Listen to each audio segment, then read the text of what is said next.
গতকাল উল্টো রথে গিয়ে কুমারঘাটে বিদ্যুৎস্পৃষ্ট হয়ে যারা বর্তমানে রাজধানী জিবি হাসপাতালে চিকিৎসাধীন রয়েছেন তাদের চিকিৎসার ব্যাপারে খোঁজ খবর নিতে আজ হাসপাতালে গেলেন রাজ্যের শিল্প দপ্তরের দায়িত্বপ্রাপ্ত মন্ত্রী শান্তনা চাকমা। হাসপাতালে অবস্থানকালে মন্ত্রী শান্তনা চাকমা আহতদের সাথে কথা বললেন, আহতদের পরিজনদের সমবেদনা জানালেন এবং চিকিৎসক সহ চিকিৎসা কর্মীদের সাথে চিকিৎসার বিভিন্ন বিষয় নিয়ে কথা বলেন। হাসপাতাল থেকে বেরিয়ে যাবার মুখে সাংবাদিকদের সাথে কথা বলার সময় গতকালকের ঘটনাকে একেবারে দুঃখজনক এবং মর্মান্তিক ঘটনা হিসেবে আখ্যায়িত করলেন শ্রীমতী শান্তনা চাকমা। মন্ত্রী শ্রীমতী শান্তনা চাকমা গতকালকের ঘটনায় যারা নিহত হয়েছেন তাদের প্রতি শ্রদ্ধাঞ্জলি অর্পণ করেন এবং যারা হাসপাতালে চিকিৎসাধীন রয়েছেন তাদের দ্রুত আরোগ্য কামনা করেছেন।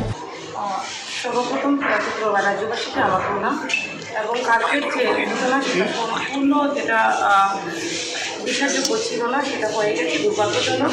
তার জন্য যারা নিহত হয়েছেন তাদের প্রতি আমি শ্রদ্ধা জ্ঞাপন করছি এবং যারা হসপিটালে ভর্তি রয়েছেন চিকিৎসাধীন আছেন তাদের প্রতি আমি আমাদের রাজ্য সরকার মুখ্যমন্ত্রীর নেতৃত্বে আমরা চেষ্টা করছি অতি দ্রুত যাতে সুস্থ ওনারা হন এবং ট্রিটমেন্ট যাতে বেটার হয় সেদিকে আমরা লক্ষ্য রাখছি মুখ্যমন্ত্রীর নেতৃত্বে এবং পাশাপাশি আমরা এবং তাদের পরিবারকে আমরা সমবেদনা জানাচ্ছি ব্যক্তিগতভাবে এবং আমাদের সরকারের পক্ষ থেকে এবং যাতে অতি দ্রুত সুস্থ হন সেই কামনা করছি।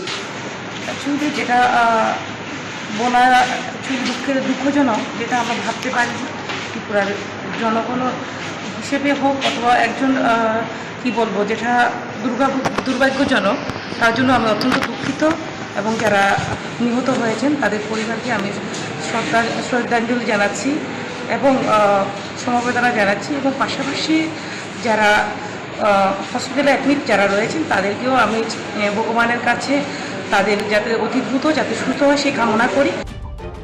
Bureau report, Tripura news 8।